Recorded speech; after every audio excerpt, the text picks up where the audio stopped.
Girls, the next we are going to see is infrastructure.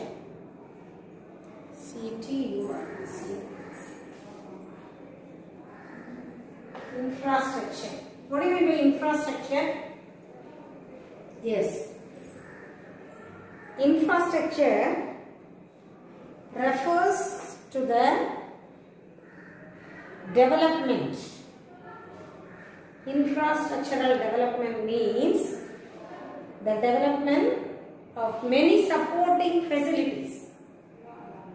The facilities which are available for the development are called infrastructural development. For example, while we talk about the standard of living, if we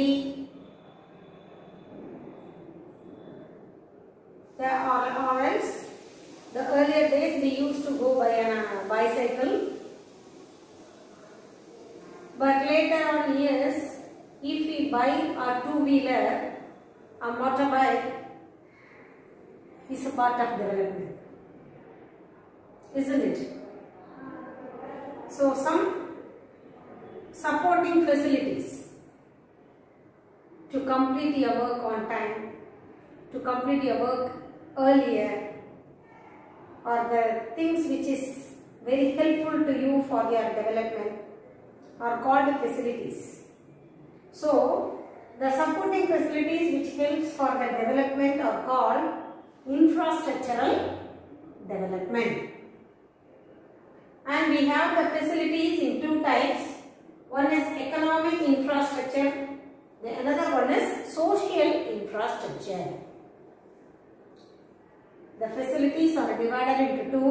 One is economic infrastructure, the another one is social infrastructure. What are all the things comes under economic infrastructure? Transport, communication, energy, irrigation, monetary and financial institutions come under the economic infrastructure. Without these, we cannot development our economy. So, if we need a development, we need all these things, isn't it? Without the transport, we cannot exchange the goods. We cannot sell the goods we cannot move the goods from one place to another. And the communication, nowadays we have learned that goods are not sold. Goods and services are not only sold from face to face by communication, also through letters, online, everything we have learned. We have studied in commerce, isn't it? So the communication is very, very important for trade. Energy. Without energy, we cannot do anything. Electrical energy, whatever it may be. Renewable energy, non-renewable energy, both are needed for the development of an economy. Irrigation, agriculture. The major contribution is given by only the primary sector, that is agriculture. If we want development in the agricultural sector, we need the irrigation facilities. Water is very, very important, isn't it? All of this, we need money. Without money, we cannot do anything. So, monetary and the financial institutions. So, these are the economic infrastructure which is very helpful for an economy to get development. The second one is social infrastructure. Society. While we are talking about the social infrastructure, we are talking about the society. So, if we are talking about the social, we are to study about the education, isn't it? Man is civilized only because of the education. So, education is very, very important. Training and research, a part of development. Health and hygiene, isn't it? These are the things already you have studied. It is also a part of economic. சுவர் இல்லாம சித்திரம் வரைய முடியாது அப்படின்னு ஒரு பழமொழி உண்டு. Sound body is the sound mind சொல்றோம் இல்லையா? Health is wealth. So health is very, very important. Housing and civic amenities. In Madurai, nowadays you are seeing many renovation works are going on in many places. Do you know why? What is the reason for that? Because Madurai is considered as going to be one of the smart cities. So, to change the city into a smart city, it needs some changes in its infrastructure. Flyovers, bridges, subways, canals, isn't it? So these are all the things which is connected with the society. So if any changes comes in the society, it comes under social infrastructure. So infrastructural development means that development which is the supporting facilities are called infrastructural development. We have two. One is economic infrastructure, the other one is social infrastructure. Under economic infrastructure, we have 5 topics: transport, communication, energy, irrigation, monetary and financial institution. And social infrastructure, education, training and research, health, housing and civic communities. Now let us see one by one in detail. Under economic infrastructure, we are going to study about transport and energy alone in this lesson.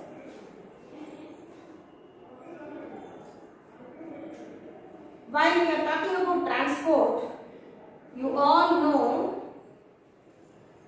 we have 4 types of transports. Isn't it 4 types? Roadways, railways, waterways and airways. Why do we need transport?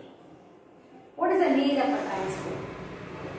Transportation helps in the production of goods and services, not only produce goods, because it also helps for the trade.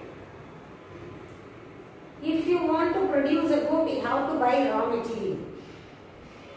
All the raw material or all the resources will not be available in the same place. For example, if you want to produce papers, then you need raw material for the papers. So, you have to buy the machineries from one place and the raw material from one place. And then you use the various people, employment opportunity. You cannot get all the employees from one place. You have to collect them from various places. Then you have to appoint. Then you have to do the work. So, we need transport to produce goods, and also we need transport to sell the goods which we produced, isn't it? All the goods are produced will not be sold in the same place. It has to be moved. So we need transport to produce, for the production of the goods and also for the sale of the goods. And we have 4 types of transport already we have learned: roadways, railways, waterways and airways. And if we talk about the roadways, India has the largest roadways network.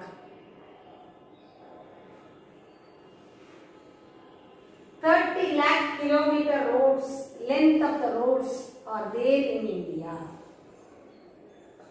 So India is the largest road network, and the road stretches, or the length of the road in India is 30 lakh kilometer all over India. And most of the things are done only with the help of the road transport, isn't it? From one place to another place, even the people, they are moving. The produced goods are moving through the road service. And if you talk about the railways, the railway stretches 63,000 kilometers around India. Of these 60,000 kilometers, 63,000 kilometers, 13,000 kilometers rails are electrified. What do you mean by that electrified? Electric rails. Electric trains which runs only with the help of electricity. So, altogether 63,000 kilometer rails are there in India. Of these 63,000, 13,000 kilometer rails are electrified rails. And one more information, girls, the Wi-Fi connection. Nowadays, all the people, we are depend on networks, isn't it? Communication. So, in India, Bangalore railway station is the first railway station which facilitate the Wi-Fi connection. So in railways, the Bangalore railway station only facilitate the Wi-Fi facility for the passengers in the station. And if we talk about the waterways, you all know the ports, isn't it? Natural ports are there. And in Tamil Nadu we have Tuticorin, Chennai, and Visakhapatnam, Goa, Mumbai. Some natural ports are there, some artificial ports are also there, man-made, isn't it? So, through waterways,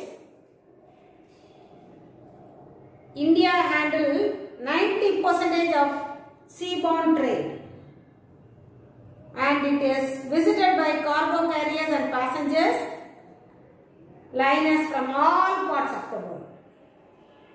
So, seaborne trade, more than 90% of seaborne trade are done by ports. And then, if we talk about the airways, we have two. One is domestic, the another one is international, isn't it? So, a comprehensive network of air routes connects the major cities and towns of the country. And Indian Airlines look after the domestic services. What do you mean by domestic? The air services within the political boundary, within India. So, the domestic services are looked after by Indian Airlines, and Air India take care of the international services.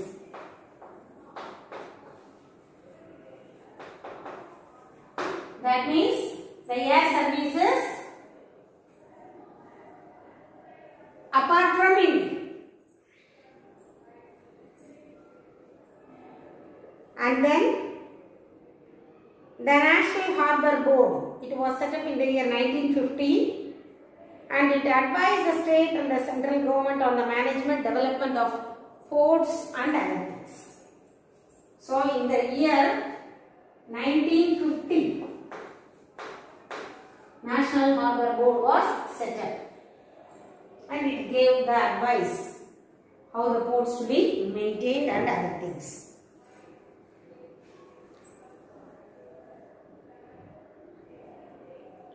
And then the second one is energy.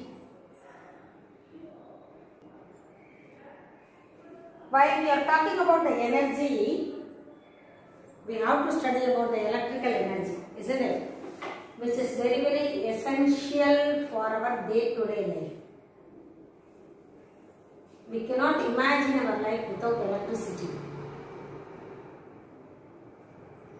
In those days, people depend upon the natural lights. That means the sun and the moon. After the invention of electricity, we barely depend upon this, isn't it? Even if a day or if there is any mistakes, any repair in our electric board or at our house, we are not able to bear that. Almost it is indispensable. We cannot separate or we cannot imagine our life without electricity. So the electrical energy is the main component of our life. And we cannot imagine our life without electricity. And this energy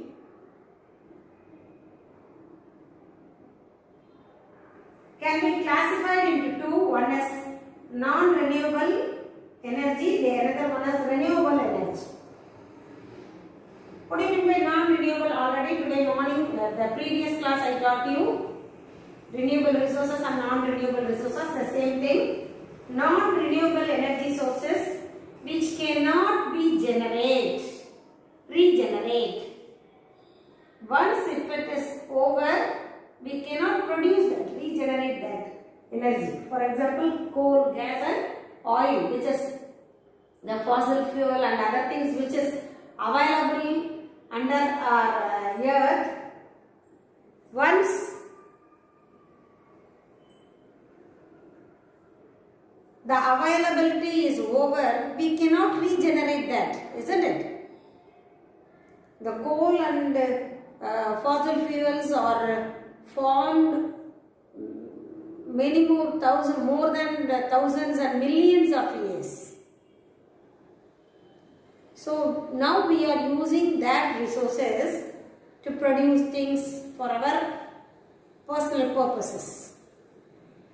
But once the availability is over, we cannot regenerate that. We have to wait for another million years to get a fossil fuel. And even nowadays we are polluting the earth also. How can we get that resources?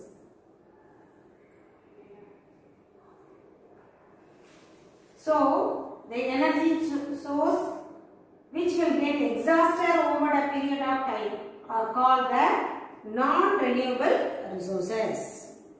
It won't be available after a period of time. And renewable resources, it can be renewed or reused again and again. We have 5 renewable resources: solar energy, wind energy, tidal energy, geothermal and the biomass. Isn't it? Solar energy nowadays we are using. We get awareness about the solar power.